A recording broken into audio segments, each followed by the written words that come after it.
The wind that October morning in 1970 didn't simply arrive. It invaded. It pounded the farmhouse, clapboards like fists wrapped in grief. Rattled the loose kitchen window panes until they clattered like chattering teeth.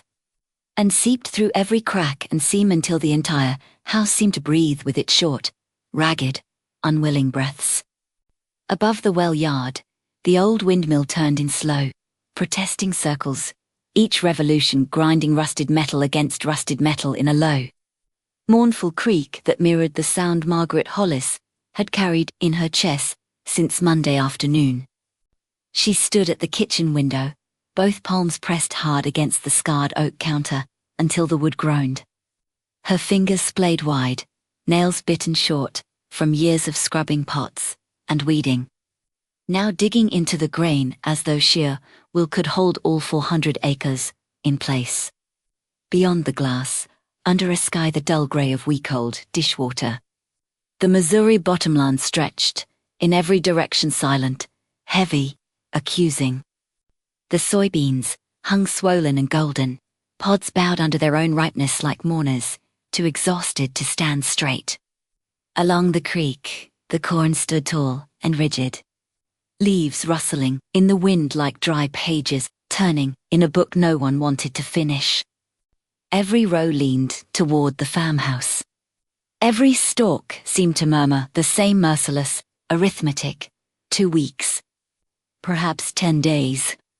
Then the rain would come, or the pods would split, or the beans would fall into mud, and everything Thomas had built would begin to rot from the outside in. Thomas had been buried 3 days earlier. Monday at Pleasant View Cemetery remained so vivid it felt like it was still happening. She could still feel the weight of half the county behind her starched black dresses, heavy with Sunday perfume. Black suits, smelling of mothballs and pipe tobacco, murmured condolences that sounded rehearsed, even as they were spoken. The preacher's voice had cracked once on ashes to ashes, dust to dust, and the fracture sliced straight through Margaret's ribs like a dull blade. She remembered the hackberry tree above the fresh mound dropping crimson leaves one by one, slow, deliberate, almost ceremonial, as though the tree itself were bleeding in quiet sympathy. Cleet Rigsby had stood at the very rear of the crowd, Sunday cap crushed between scarred, grease-stained hands, eyes locked on the casket with the desperate focus usually reserved for trying to restart a drowned tractor engine in pouring rain. Heart attack, North 40, bush hogging the fence line. Thomas had slumped forward over the wheel of the old Ford A10. Engine still chugging defiantly, exhaust curling into the cooling October dusk like smoke signals no one would ever read. Cleet had found him ran the half-mile from the barn when he realized the machine had been idling too long without movement. Margaret had arrived in the Dodge pickup seconds after Cleet's frantic call over the two-way radio. Tires sliding on loose gravel, heart already knowing before her mind could catch up. She remembered killing the engine with hands that wouldn't stop shaking. Remembered the sudden silence, so complete it hurt her ears. Remembered dropping to her knees in the tractor dust, pressing her forehead against Thomas's still chest, whispering no, no, no, please, God, no, come back, until the words dissolved into dry, animal sounds that embarrassed her, even in memory. Now the farmhouse carried his absence, in every breath, every shadow, every quiet corner. The kitchen still smelled faintly of funeral casseroles, tuna noodle hardened into grey crust in borrowed Pyrex. Green beans swimming in mushroom soup, turned oily and congealed. Apple crisp gone stale beside a vase of wilting chrysanthemums left without a card. Underneath it all clung the stubborn, intimate scent of Thomas's work shirts hanging in the hall closet, diesel, sweat, black river bottom soil, motor oil. The faint metallic tong of blood from 1,000 small cuts over 31 years. Sometimes In the middle of the night, when sleep refused to come, Margaret opened that closet door, stepped inside, and buried her face in flannel. She inhaled until her lungs burned, trying to pull him back through scent alone. Each day the smell weakened a fraction more, and each weakening felt like another small amputation. First, the cuff of a sleeve, then the collar, then the shoulder seams, until one day there would be nothing left but cotton and time. She was 52, childless, no sons to step into the tractor seat without being asked. No daughters to sit with her on the porch swing during long winter evenings, sharing the silence that had once been comfortable. Her sister, Evelyn, lived for hours north, in Springfield, and had already called for times since the funeral. Voice trembling down the party line, "Maggie, just come stay with me. Even for a week. You don't have to do this alone." Margaret had refused, every time, polite but firm. If she left even for 24 hours, she feared the land would sense desertion and turn feral. The way a half-broke horse will sometimes savage the hand that once fed it.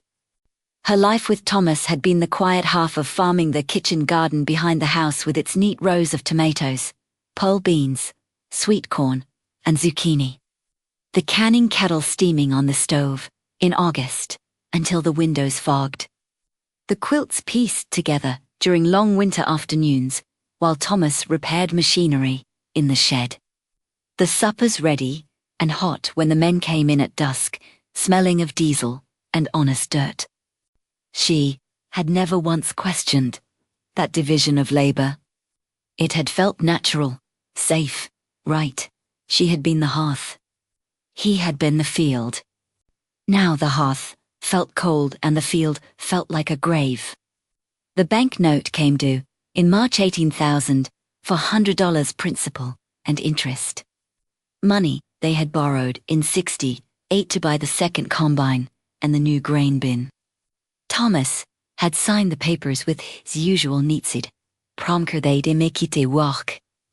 The grain contract he'd signed last winter required delivery of 12,000 bushels of soybeans by the end of November. Failure meant penalties, reputation damage, and possibly foreclosure if the next year went bad. The combines sat idle in the machinery shed, headers still attached from last fall, dust already settling on the cabs. The grain bins stood empty, waiting. And 400 acres waited, patient, demanding, unforgiving. Margaret poured coffee that had cooked down to bitter tar on the stove. The mug was Thomas's favorite one. He'd won at the county fair in '59 for largest pumpkin. She held it between both hands, letting the heat burn her palms until the pain felt almost comforting. A red-tailed hawk carved slow, predatory circles above the east soybean field, its shadow sliding over ripe pods like a dark promise. The phone rang again, 6th time since dawn. She let it ring until the sound felt like nails being driven into her skull. She set the cracked mug down hard enough to slosh black liquid across the counter. Enough. She pulled on Thomas's Carhartt jacket, still molded to the broad shape of his shoulders, still carrying faint traces of motor oil and field dust, and stepped toward the door before courage could leak away like water through cracked clay. But the phone rang again. She lifted the receiver this time, mostly to stop the noise. "Monsieur Hollis." A man's voice, smooth as new paint on a showroom tractor. "This is Harlan Duval, from Duval Realty, in Fairmont. I wanted to extend my deepest sympathies on Thomas's passing. He was a fine man, a real pillar in the community." Margaret's grip tightened on the receiver until her knuckles whitened. "And I hate to intrude at such a difficult time, but I specialize in agricultural properties. If you're ever considering your options, perhaps selling, perhaps leasing, I'd be happy to discuss a fair valuation. No pressure, of course. Just want you to know there are people who can help during transitions like this."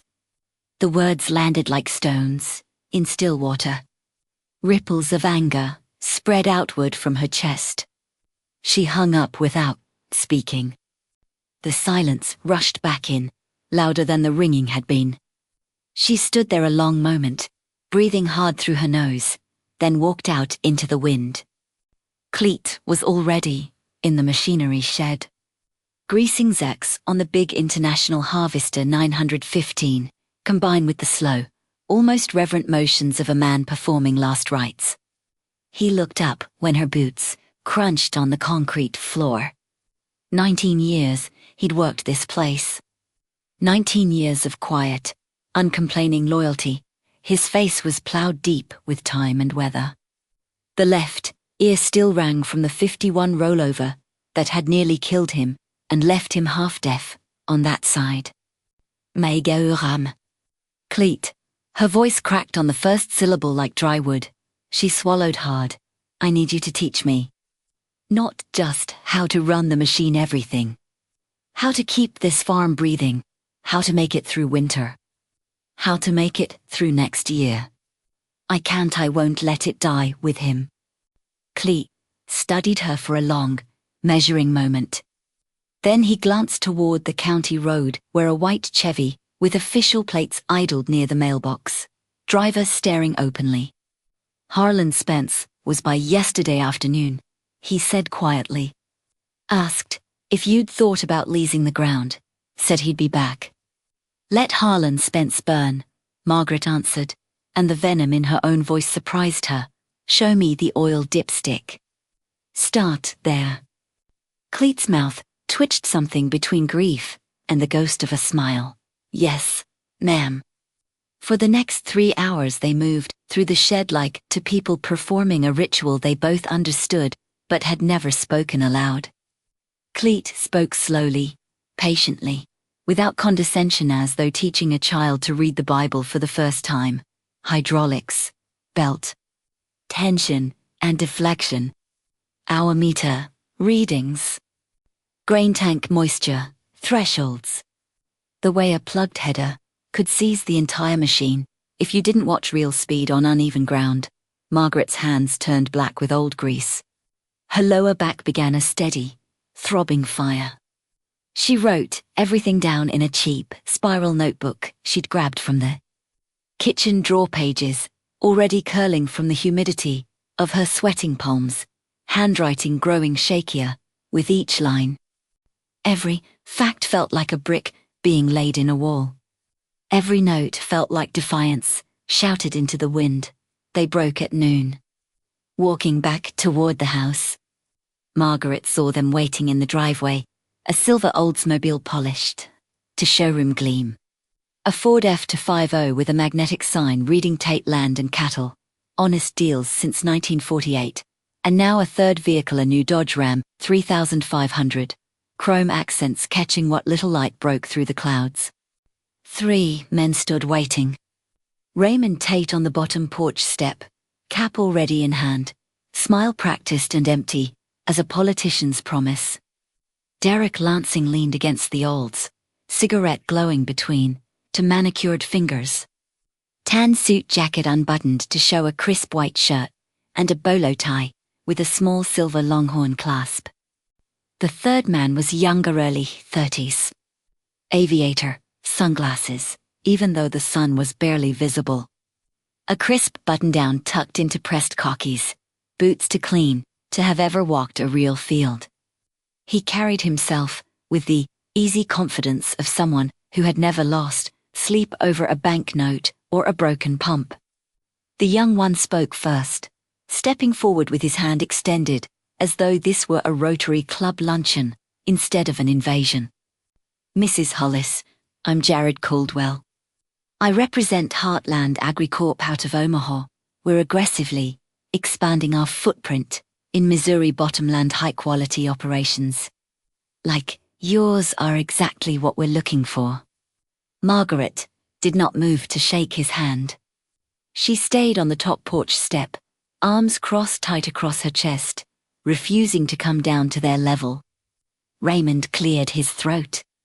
We figured 3 heads might be better than 2. More options to lay out for you.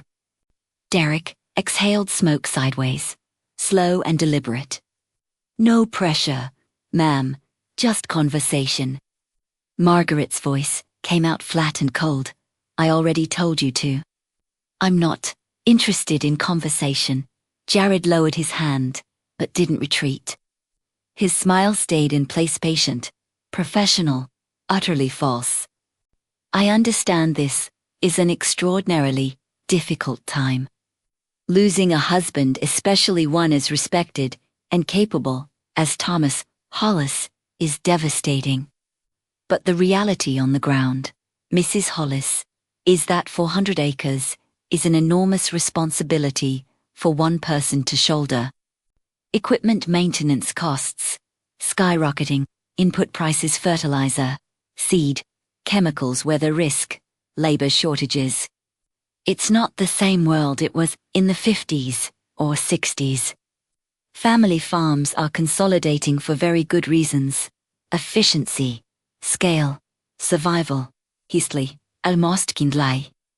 As though explaining a difficult but necessary truth to someone too emotional to see it clearly. That made it worse. Margaret felt heat rise in her cheeks, spreading down her neck like spilled kerosene, waiting for a match. You think I don't know what 400 acres means? She said. I've lived here 31 years. I've watched Thomas fight drought in 56 that cracked the ground open like old leather. Flood in 65 that took half the north, 40 underwater, for 3 weeks. Lopai seen 60 dakornbrand for might. I've watched bankers smile while they sharpen their knives.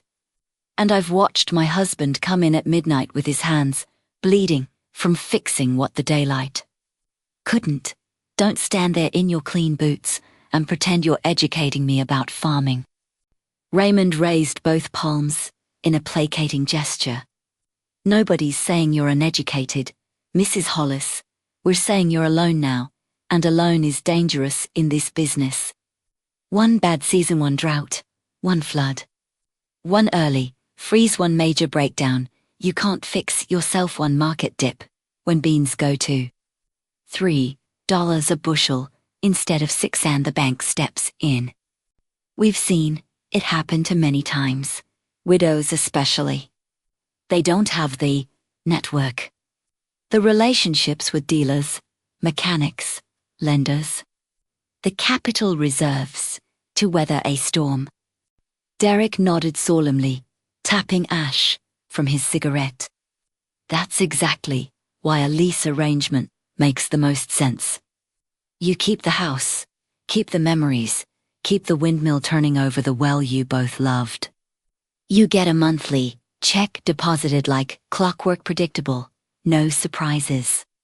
No more lying awake at 3 am wondering if the rain's going to hold off another day or if the fuel pump sabutogo, we handle the headaches.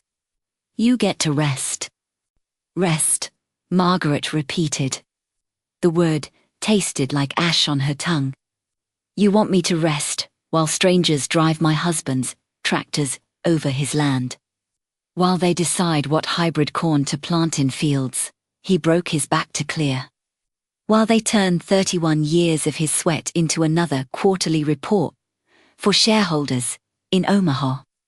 Jared pushed his aviators up onto his head so she could see his eyes blue, earnest, completely insincere. We're not strangers, Mrs. Hollis. We're farmers too, just operating at a different scale. We respect what Thomas built here. That's precisely why the offer is generous.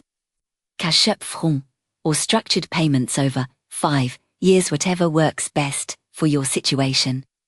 And we'd be happy to include a lifetime occupancy clause for the house and yard. You could stay right here, watch the seasons turn over the same fields, without the burden of management. Burden, she echoed. Her voice cracked not with weakness, but with rage so deep it hurt her throat to speak. This land is not a burden. It's the only place he still is. Every row he planted, every fence post he drove. Every morning he walked out that door, before dawn with coffee, in a thermos. He carried himself, he's in it. Every scar on his hands, every ache in his back at night, every quiet minute we didn't need words because the land spoke for us. And you think you can buy that? You think a check and a lifetime lease clause erases 31 years? Raymond shifted his weight, glancing at the others, as though seeking permission to speak more plainly. Ma'am, with respect. Women don't, usually. Don't, Margaret cut in, stepping forward so fast Raymond actually flinched backward half a step. Don't finish that sentence. Don't tell me what women usually do. I've spent my life cooking, canning, gardening, keeping this house running so Thomas could keep this farm running. I raised no children because we couldn't, but I raised this place alongside him. I know when the creek floods before the weatherman on the radio does.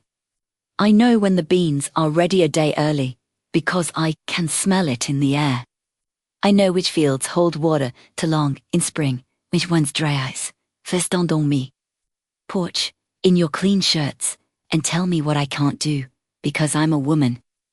Silence fell, broken only by the windmill's slow, rusty creak overhead and the distant lowing of cattle from the neighbor's place. Derek dropped his cigarette, ground it under his heel with deliberate care. We didn't mean to offend. We just want what's best for you in the long run. What's best for me, Margaret repeated softly. Then louder, what's best for me is for you to get back in your trucks and drive away. I buried my husband 3 days ago. 3 days. And in those 3 days I've had more men show up with offers and sympathy than I had people stay after the graveside service. You think that's help? That's opportunism wearing a sympathetic face. You see a widow and you see weakness. I see farm that needs working, and I intend to work it. Jared tried one last time, voice dropping to something almost conspiratorial. As though they were suddenly allies, sharing a secret. Look, Margaret, may I call you Margaret? We're prepared to go above market, 10% over current appraisal.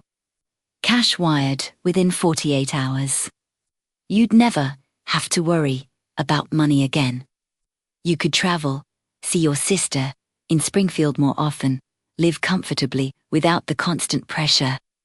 Isn't that what Thomas would have wanted for you to be taken care of, to have some peace after all these years of hard work? Margaret laughed, then a short, bitter sound that surprised even her. Taken care of, she said. Thomas never trusted me, oui. He taught me the little things, how to read a soil test, how to spot armyworms before they spread, how to listen to the engine and know when something's about to fail. He let me stand beside him, not behind him. If he were here right now, standing on this porch beside me, he'd tell you the same thing I'm telling you. This land isn't for sale, not to you, not to anyone. And if you think grief has made me soft, you're wrong. Grief has made me dangerous. She took one more step forward, boots thudding on the porch boards. Now, get off my property, all 3 of you. And tell whoever is thinking of coming à l'Espance, Walt Krebs, the cop boy. That lawyer from the county seat with his briefcase full of pre-drawn leases, tell them the same. I'm not leasing. I'm not selling. I'm harvesting. And if any of you set foot here again without an invitation, I will not be polite next time. Raymond's face darkened, jaw muscle jumping. You're making a mistake, ma'am, a big one. Spring is coming. Inputs are expensive, equipment breaks.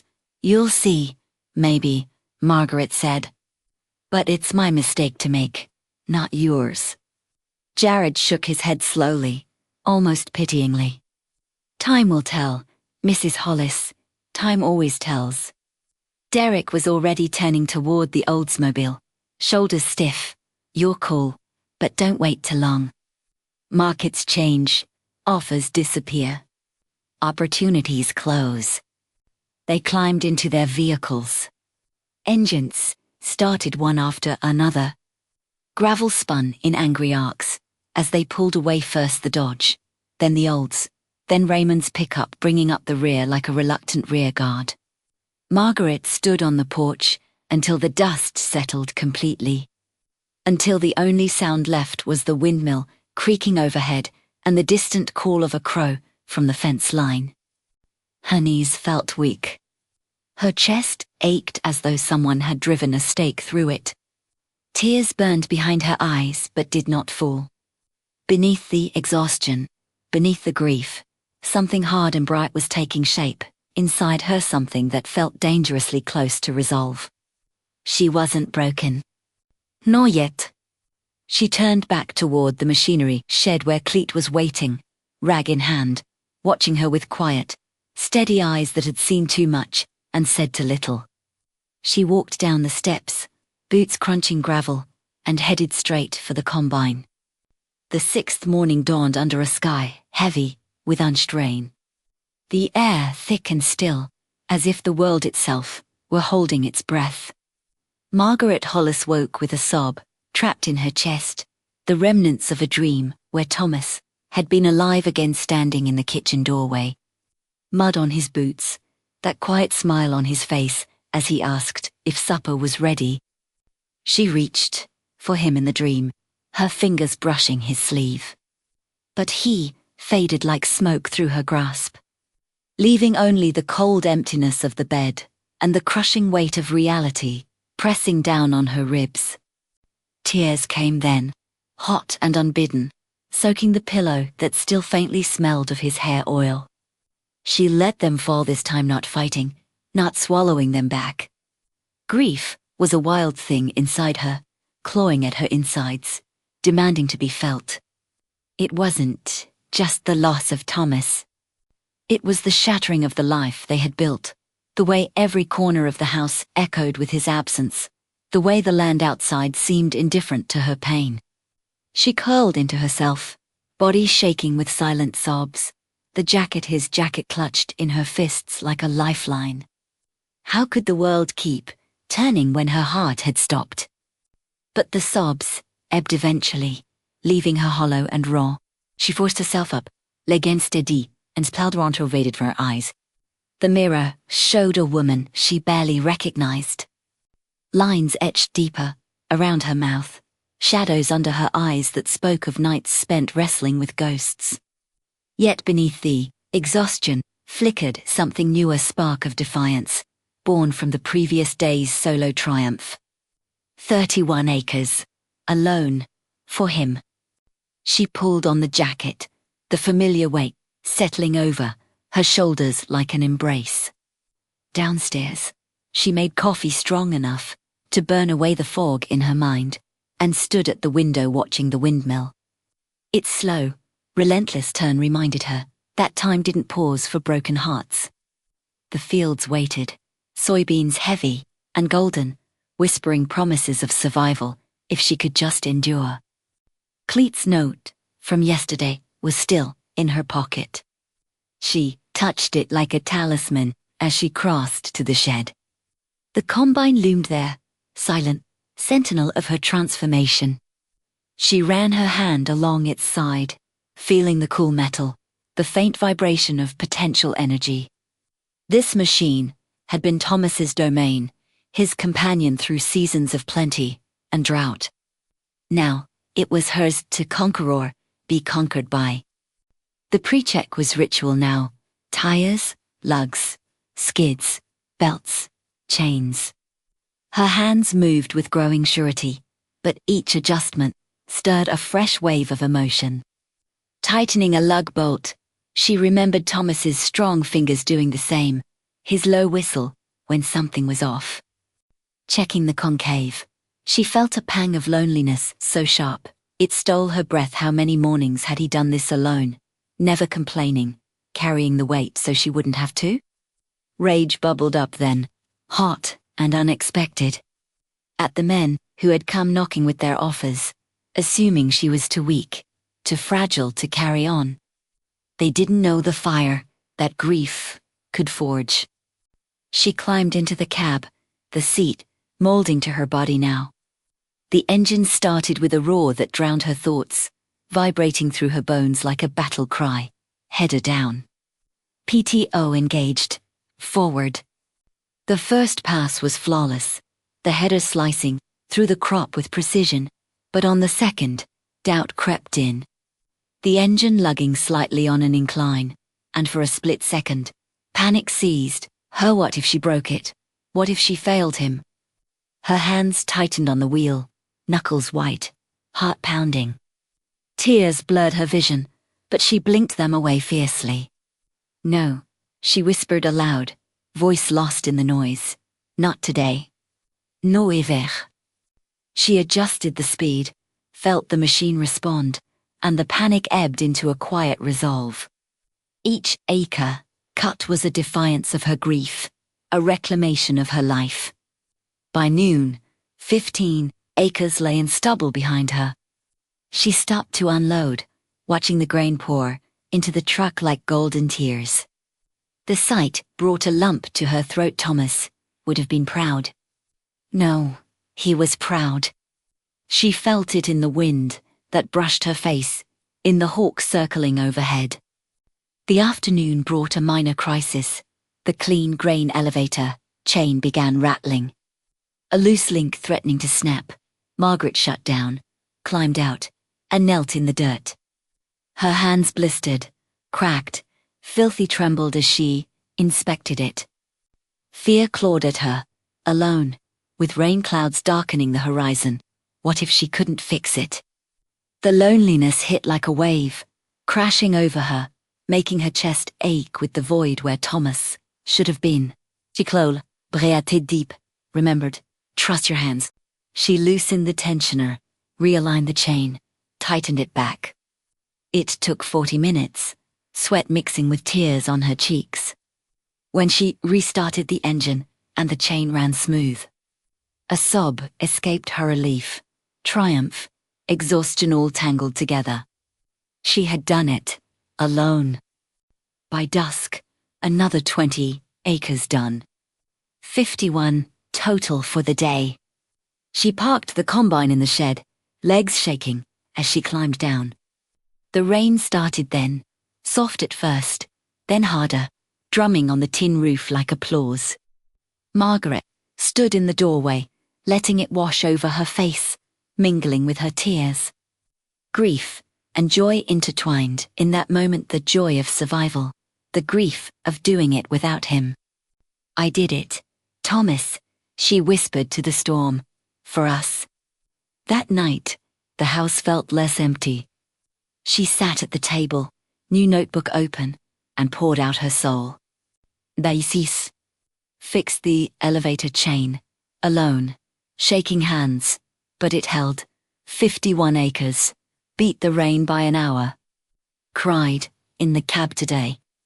Missed you so much it hurt to breathe. But I felt you there, in the wheel, in the roar. Guiding me, Thomas, the grief is a monster. It swallows me, whole some mornings. But out there, in the field, with the dirt and the noise, I fight back. I feel alive again, angry, strong. I love you. I hate that you're gone. I won't let this break me, promise. She closed the notebook, walked to the window. The rain had turned the yard to mud, the windmill a shadowy blur. Lightning flashed, illuminating the fields, her fields. A surge of possessive love washed over her, fierce and protective. This land was their legacy. She would defend it with every fibre of her being. Sleep came fitful, dreams of Thomas mixing with visions of endless rows, the combine breaking, men with offers laughing at her failure. She woke sweating, heart racing, but instead of despair, it fueled her. Rage at the doubters became her armor. The 7th day tested that armor. Cleet returned, his back braced with a belt, face lined with concern. You did good yesterday, he said gruffly, but today's the south field. Rougher ground, Gullies, rocks, she fight you harder. Margaret nodded, but inside, anxiety churned. The south field had always been Thomas's nemesis uneven, prone to washouts, hiding stones that could shear a sickle bar clean off. She felt a twist of fear in her gut, cold and nauseating. What if she couldn't handle it? What if she proved the vultures right? They started together, Cleat in the cab, pointing out hazards. Watch that dross off there, header up a hair. Speed on.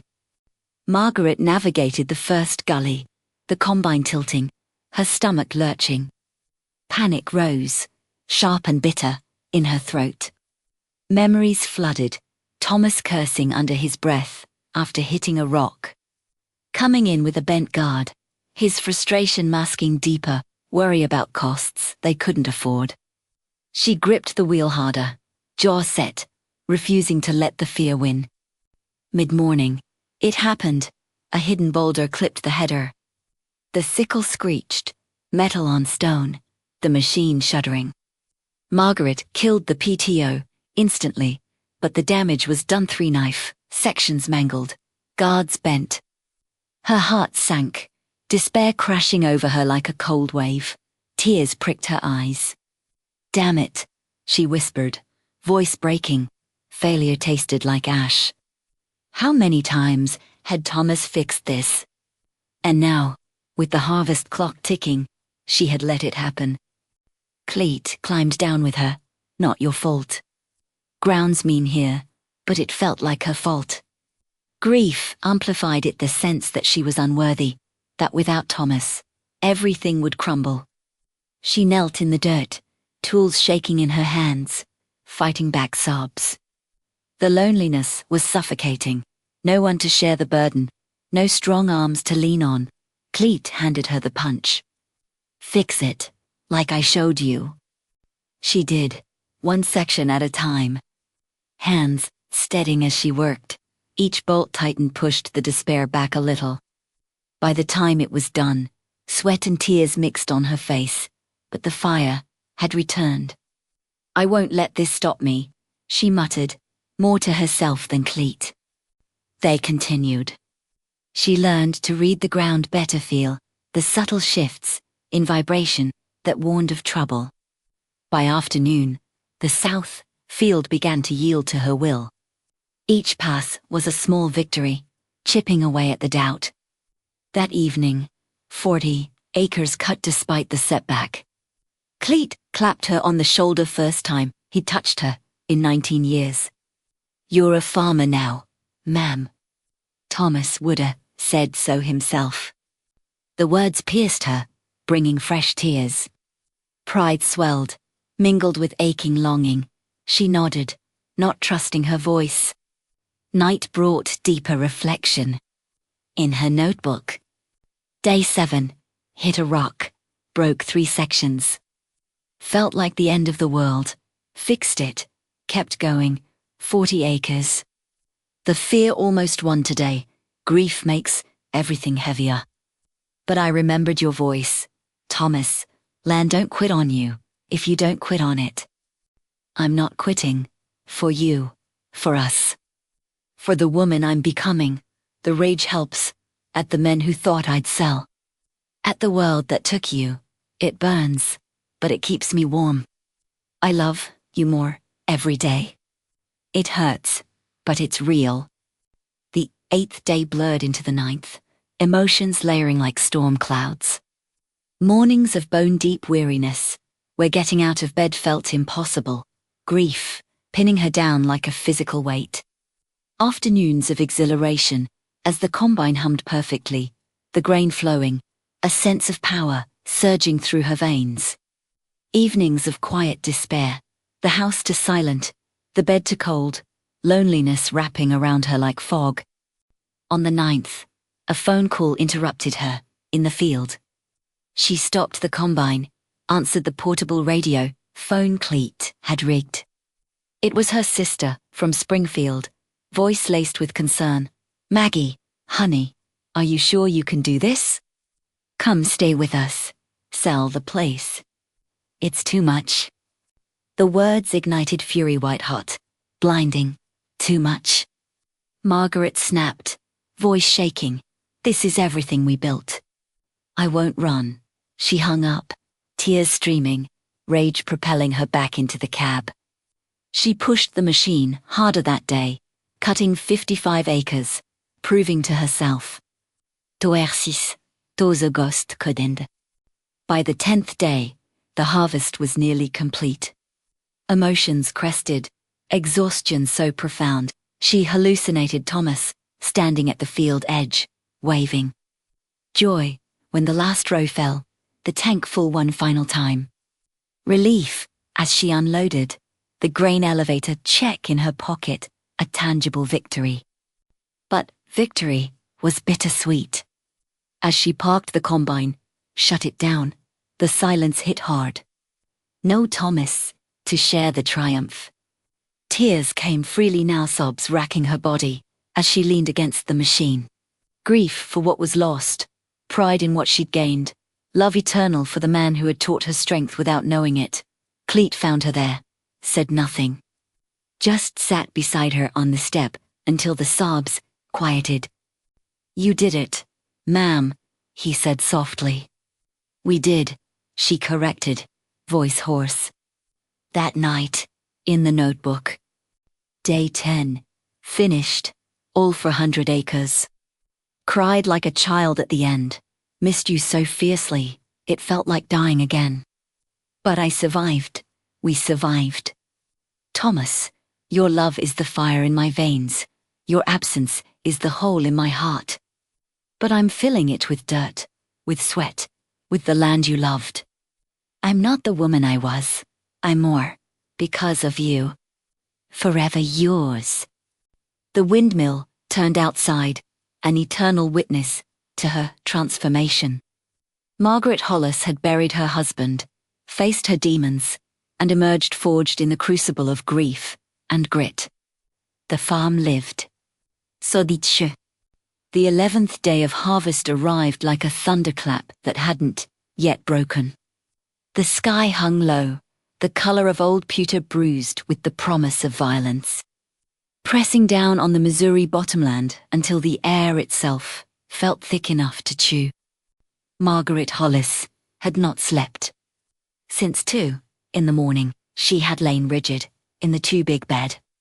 Eyes fixed on the ceiling cracks that spider-webbed like old wounds, while her body tallied every betrayal of the past 10 days. Shoulders fused into knots of iron that screamed when she breathed too deeply. Lower back a furnace of white-hot, coals that flared into agony, with every shift, hands swollen into useless claws. The skin split in a dozen places, blood and grease sealing the cracks like war paint. Her knees throbbed from 1,000 climbs up and down the ladder. Her neck refused to turn without protest. Her lungs felt raw from days of breathing diesel fumes and dust. Yet, beneath the wreckage of her body burned a fire that no amount of pain could smother, the fierce, almost feral need to finish this thing, to drag the harvest across the line before the sky opened and stole it all. She rose in the dark, muscles protesting every inch of movement. The bedroom smelled of damp flannel and diesel and grief. She dressed by feel, jeans stiff with yesterday's mud. Thomas's Carhartt jacket now a living thing, heavy with grease, blood, rain, and the ghost of his shoulders.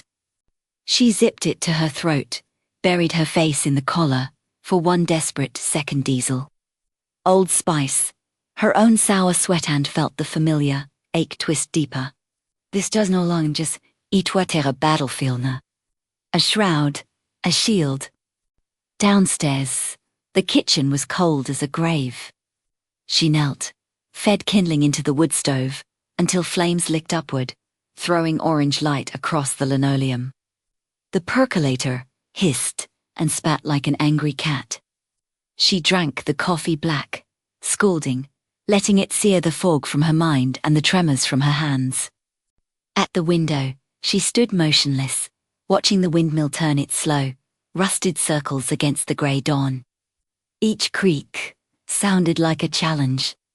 Each revolution counted down the hours until the rain.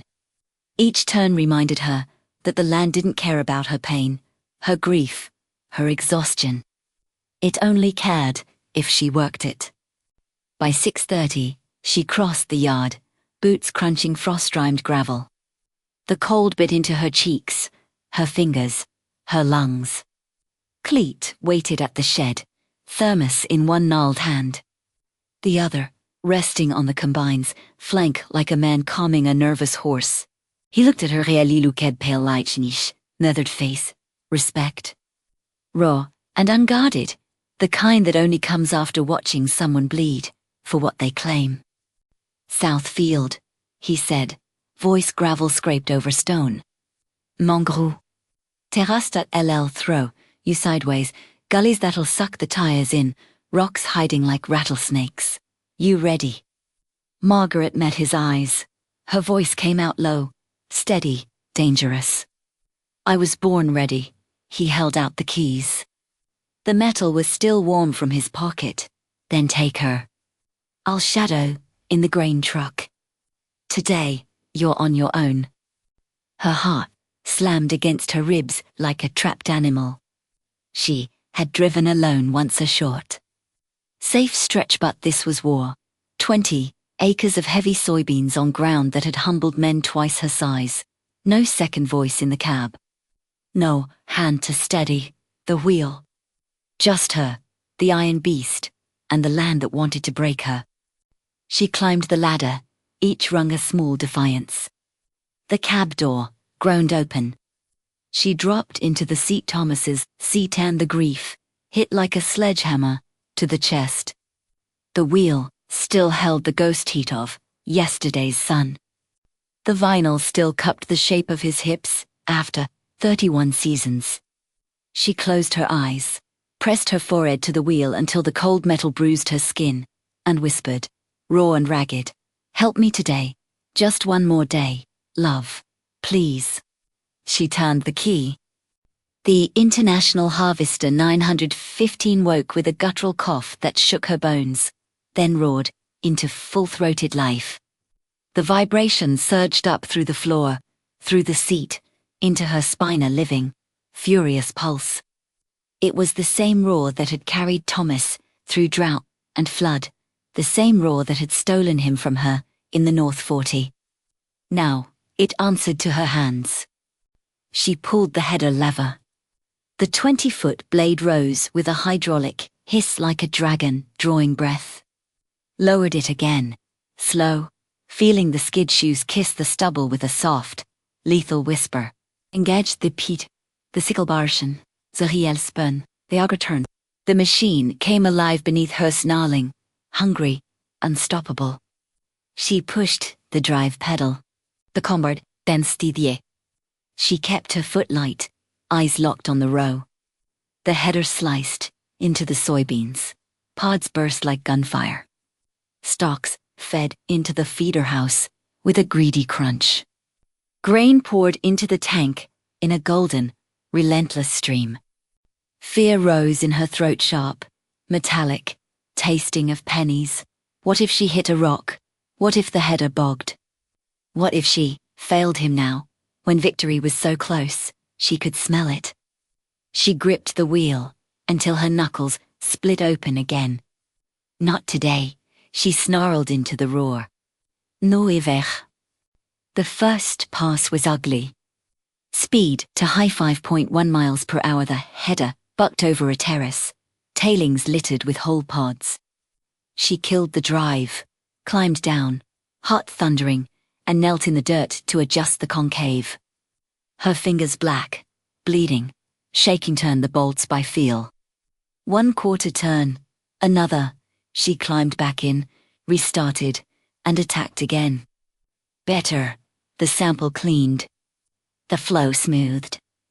Pass after pass, she hunted the rhythm. The engine's vibration became a second pulse she could read in her bones. She felt the header load heavier on the downslopes, eased off before the machine bogged. She watched the moisture creep toward 14.5%, slowed to let the cleaner breathe. She learned to anticipate the terraces, the subtle lift in the seat before the tilt, the fraction of an inch adjustment to keep the cut even. Every choice was a middle finger to the voice that still hissed in her skull. You can't. You're alone. You'll break. By noon 12 acres lay behind her, the tank filled twice. She swung the auger out, positioned the truck with surgical care, watched the gold pour without wasting a kernel. Cleet hauled the load to the bins, returned empty, and gave her one nod from the ground. No words, just the nod. That nod hit harder than any praise ever could. She kept going. The afternoon sun burned low and vicious, painting the stubble bloody. Her shoulders screamed. Her hands cramped on the wheel until she could no longer feel them. Her eyes stung from dust and diesel and unshed tears. Sweat ran in rivers, mixing with blood from cracked knuckles. She drank water from the canteen in desperate gulps, the plastic tasting of metal and desperation. But she did not stop. 20 acres. She finished the last pass as the light bled out, the header dropping the final row, the tank full one more time. She killed the engine. Silence crashed in like a wave. She sat motionless, chest heaving. Tears burning tracks through the grime on her face, not grief this time, but something wilder, something sacred, pride. Pure, hard-won, bone-deep pride. Cleet walked up, slow, bow-legged, boots crunching stubble. He leaned against the combine, arms folded, and stared out at the clean field like a man looking at a miracle. Then, quiet, almost to himself, good work, ma'am. Margaret swallowed the sob that tried to escape. She could only nod. Cleet turned and walked away. But that one sentence, gruff, honest, hard-earned, settled in her chest like a live coal. Je belongeais. The sun was bleeding red across the horizon when Harlan Spence's white Chevy pickup appeared at the end of the gravel drive. Dust boiling behind it like smoke from a fire. Margaret saw it from the cab 200 yards out, slowing to a crawl. Then stopping at the fence line that separated the Hollis place from Spence's section. To the west, she killed the engine. The silence rang in her ears like a struck bell. Cleet appeared at the ladder, face tight. Spence, with company. Margaret climbed down, legs shaky, from hours in the seat. She walked toward the fence, boots sinking in the soft dirt, jacket hanging open, hands black and bloody. The air smelled of cut hay and diesel and coming rain. Harlan stepped out, fur's thick shoulders rolling, boots polished, hat tipped back. Behind him came two other men, one she didn't recognize, young, nervous looking, wearing a new seed cap. The other was Bledsoe again, county commissioner, arms crossed like he owned the whole damn county. Harlan leaned on the fence post, elbows hooked over the top wire, smiling that wide. Predatory smile that never reached his eyes. Margaret, he drawled, voice thick with false concern. You're looking busy. She stopped 10 feet away, arms loose at her sides, feet planted wide. What do you want, Harlan? Just checking on my neighbor.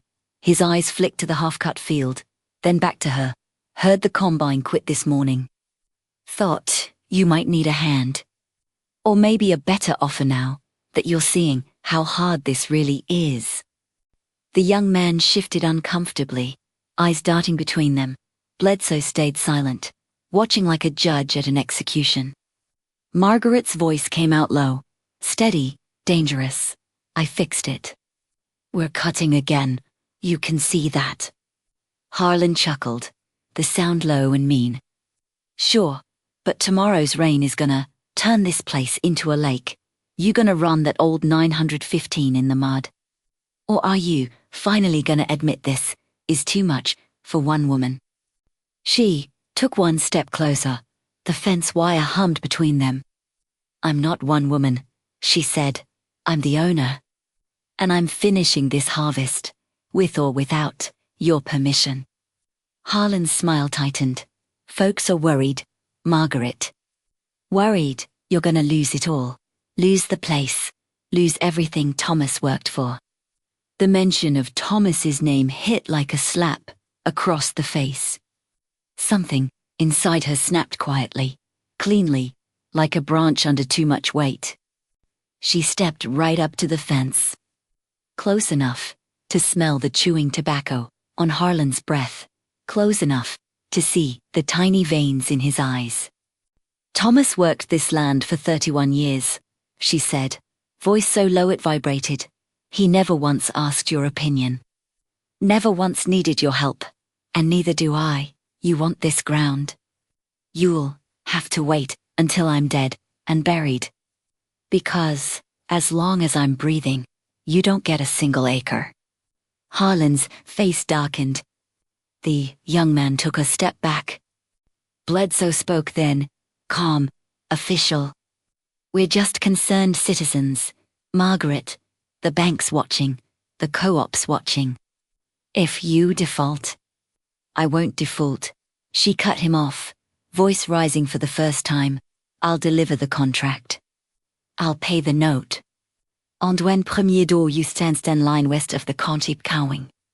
Harlan straightened, smile gone. "You're making enemies, Margaret." She met his eyes without blinking. "I already have them, and I'm still standing." For a long moment no one moved. The windmill creaked in the distance. A red-tailed hawk circled overhead, crying sharp and lonely. The young man swallowed audibly. Harlan finally pushed off the fence. "Your funeral." He turned, climbed back into the truck. The others followed. The Chevy spun gravel as it pulled away, dust boiling like anger. Margaret stood there until the truck disappeared over the rise, her hair shaking no from fear, from the rage burned in her chest. She looked down at the fence post, saw her own blood smeared where she had gripped the wire too hard. She turned back to the combine, climbed the ladder, and started the engine again. The roar answered her. She cut until dark. The 13th day was Armageddon. The sky was lead all morning, heavy enough to crush. The wind smelled of iron, and ozone, and doom. Margaret woke at 4, coffee scalding, watching clouds boil like black soup. 38 acres left. One rain and it was gone. She started at first light. The combine roared. She pushed 5 to miles per hour. Cylinder 700, fan 950. Beans poured like blood. Wind rose. Clouds blackened. Thunder growled. Noon, 18 acres. Sky black. First drops fat. Testing. She didn't stop. Rain strengthened. Mud sucked the tires. Combine bogged twice. She rocked it free, cursing, bleeding, screaming inside. 28 acres left, 20-5.20. Hind sheet gone. Windowed mud with her sleeve. Clothes soaked. Hands slipping, 15, tender engine screamed. Header dragged. Tires caked. Thief. The last pass was hell. Combine tilted on a terrace. Header digging. Engine howling. Margaret foot the wheel. Eased off. Angled. It righted. The final row fell. She shut down. Silence. Rain hammering like gunfire. Cleat at the door. Rain streaming. You got it all. Tears and rain on her face. I got it all. She climbed down into the mud, legs folding. Stood in the downpour, looking at 400 acres of stubble. She had won. Against the machine, against the sky. Against Harlan Spence, and every man who thought she would break. Filthy, broken, triumphant, she walked home through the rain. That night, no book 13, 38 acres in the storm, in the muddle. Thought I would die. Thought the machine would take me. It didn't. Harlan came today, threatened, judged. I told him to go to hell. Thomas, I beat the rain. I beat the ground. I beat the men who wanted to bury me with you. Because of you. Because your love is the fire that won't go out. I love you. I miss you. I did it. The windmill turned outside, slow and rusted, against a sky that had finally surrendered. The war was over. The harvest was done. And Margaret Hollis, widow, warrior, farmer, stood unbroken. The rain kept falling long after the last row of soybeans lay flat. It drummed on the tin roof of the machinery shed, steady and unhurried, like the heartbeat of the land itself, finally exhaling. Margaret Hollis stood in the open doorway, soaked to the skin, mud caked up to her knees. Thomas's Carhartt jacket hanging off her like a sodden flag of surrender and victory at once. The combine sat silent behind her, engine cooling with faint metallic ticks, header still dripping rainwater and soybean chaff. 400 acres. Done. She walked back to the house slowly, boots sucking at the mud with every step. The yard had become a shallow lake. The windmill turned lazy, circles through the downpour, blades catching the last grey light. She climbed the porch steps, each one, creaking under her weight, and sat on the top step without bothering to go inside. The rain pelted her face, her hair, her shoulders. She didn't move, to shield herself. Then the tears came. They started quietly, mixing with the rain until she couldn't tell which was which.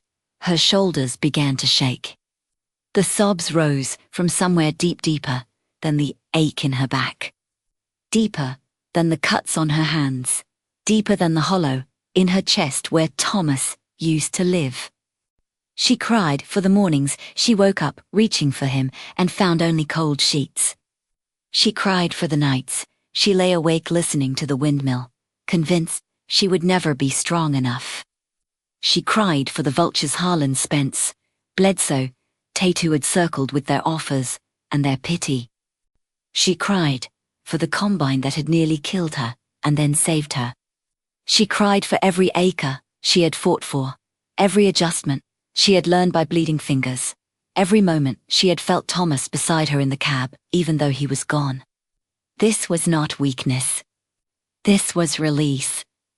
The weight of 13 days of grief, rage, exhaustion, pride poured out of her in great, heaving waves.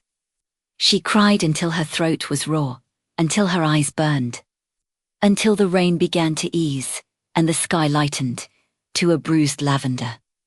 When the last sob left her, she sat empty, quiet, strangely calm. The porch boards beneath her were wet and cold. Her hands rested in her lap, palms up, showing the new calluses, the scars, the proof.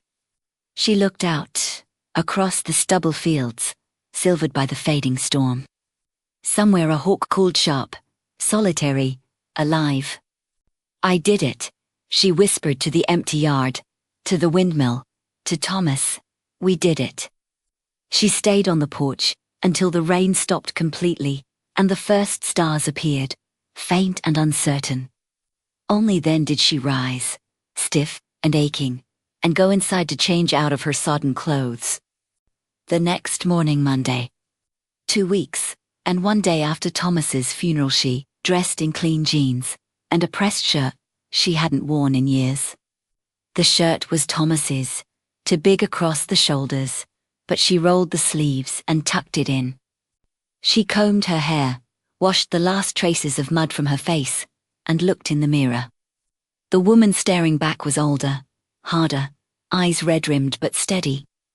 The hands that gripped the sink still carried the fresh calluses, the faint scars of the harvest. She gathered Thomas's ledger, the grain elevator receipts, the check from the co-op, and drove to Fairmont. Farmers' Trust Bank smelled of polished wood, coffee, and money. Walt Krebs sat at his desk near the back, bow tie knotted tight. Same skeptical squint he'd worn since the day she married Thomas. When she walked in, the tellers glanced up, then quickly away. Word had spread fast. Walt stood slowly, eyebrows climbing. Monsieur, au lit. Mr. Krebs. She set the ledger and papers on his desk with deliberate calm. I'm here to make the payment on the note. And to discuss spring planting. He blinked, sat, opened the ledger, flipped pages, looked at the receipts. Le locataire. You ran the harvest yourself, he said, not a question. Edith. Elined Bach, the blotter. Most women in your position would have sold, leased, taken the easy road. I'm not most women. Silence stretched. Walt studied her, the pressed shirt, the clean face, the hands resting on the desk with their fresh scars. Unusual, he said finally. Very unusual. Margaret met his eyes. Thomas spent 31 years teaching me more than you think. Première Lierned. Walt exhaled through his nose. Then he opened a drawer, pulled out a loan application, and slid it across the desk. All right, then, he said. Let's talk about spring. When she left the bank an hour later, she had a planting loan approved, and something new in Walt Krebs's eyes. Not pity, not skepticism, but grudging respect. He walked her to the door, himself something he had never done for Thomas Sands said, low enough that only she could hear. You've got guts, Mrs. Hollis, even if you're probably crazy. She smiled for the first time in weeks. Maybe, but I'm still here. The county watched. Word traveled faster than the combines ever had. The widow, who buried her husband on Monday and ran for 100 acres by Friday. The widow, who turned away 15 men with offers. The widow, who cut the last 38 acres in a rainstorm and paid her note on time. Some called it stubbornness, some called it love. Most simply called it grit. The visitors stopped coming. The phone calls dropped off. The men who had leaned on fence posts with their threats and their pity found other places to look. Margaret spent the winter learning everything Thomas had known. She studied soil reports by lamplight, negotiated seed, prices over the party line, learned to read the weather in the ache of her own bones. Cleet stayed on, teaching her in his quiet, patient way how to calibrate a planter, how to spot blight early, how to stretch $1 when prices dropped and bills didn't. They didn't talk much. There wasn't much need. The work spoke for them. Spring came late and hard in 1973, cold, wet, frost clinging to the ground like a grudge. Margaret planted anyway. 12-hour days on the tractor, dust in her eyes, diesel in her hair. The same fierce concentration she had given the combine the previous fall. The county against top with son her failure. She ignored them all. The crops came up strong, corn green and tall, soybeans reaching for the sun. By fall she ran her second harvest without mistakes, without breakdowns, without anyone telling her she couldn't. The grain came in good, prices held. She paid down the note, put money aside, and started planning for the next year. The farm survived. Je survivais. And slowly, quietly, the men who had come knocking with offers stopped thinking of her as a grieving widow in over her head and started thinking of her as what she had always been, a farmer. 23 years passed. Margaret Hollis was 75 now. Her knees had given out years before. Her hands were gnarled with arthritis, the old calluses softened into smooth scars. She had sold the place in 1995 to a young couple from Iowa who promised crossed their hearts and looked her in the eye to keep it working ground, not subdivide it into ranchettes for weekenders from Kansas City. She lived now in a small house near the courthouse square in Fairmont, close enough to hear the bells on Sunday mornings. Every October, when the combines started rolling across the county, she drove out to the old place and stood at the fence line, watching the header cut through the beans, listening to the roar of engines, That was the same roar she had once tamed. Cleet had stayed until the end. Stubborn and bow-legged to the last, he died in 1981, heart giving out quietly one winter night in his small house on the edge of town. Margaret spoke at his funeral, voice steady, eyes dry until the very end, telling the packed church that he had been the best hired man in the county, the only one who believed in her when it mattered most. She cried then, privately, in the car on the way home. The windmill still stood on the Hollis place. Rusted, slow turning, a landmark visible for miles. The young couple kept it oiled, kept it turning, said it felt like a promise. On clear October afternoons, Margaret would sit on her porch with a cup of coffee black, still scalding, and think about the fall of 1972. She thought about the men who had come knocking. The combine that had nearly killed her, the rain that had tried to drown her. The night she cried on the porch until there was nothing left inside. She thought about Thomas, his quiet laugh, his steady hands, the way he used to kiss her forehead before dawn and say, "We'll make it." She had made it, not because she was special, not because she was stronger than anyone else, because she refused to let go, because she had loved him enough to keep fighting when everything quits along didn't count. It cared who worked it, and she had worked it. Now, at 75, Margaret Hollis knew the measure of a life wasn't in the acres, or the yields, or the bank balance. It was in the mornings you got up, when every part of you screamed to stay down. It was in the nights you cried until you were empty, and then got up again the next day. It was in the stubborn, quiet refusal to let anyone else decide what you could carry. She never married again, never needed to. The farm, the land, the work, they had been her second heart. And when the young couple came to visit, bringing their children, showing her pictures of the new planter, asking her advice on crop rotation, she would smile, pat their hands, and say the same thing every time. Keep working it. That's all the land ever asks. One late October afternoon, when the combines were running again and the air smelled of dry stalks and diesel, Margaret drove out one last time. She parked at the fence line, stepped out slowly, and stood watching the header move across the North 40. The windmill turned above her, slow and steady, blades catching the low sun. She placed a hand on the top wire, felt the faint vibration of the machines in the distance. "Thank you," she said to Thomas, to Cleet, to the land, to herself. Then she got back in the car and drove home. The windmill kept turning long after she was gone, a landmark, a promise, a reminder that some things, love, grit, the refusal to quit, are stronger than time, stronger than loss, stronger than any storm. And somewhere, in the quiet rhythm of the blades against the sky, the story of Margaret Hollis lived on.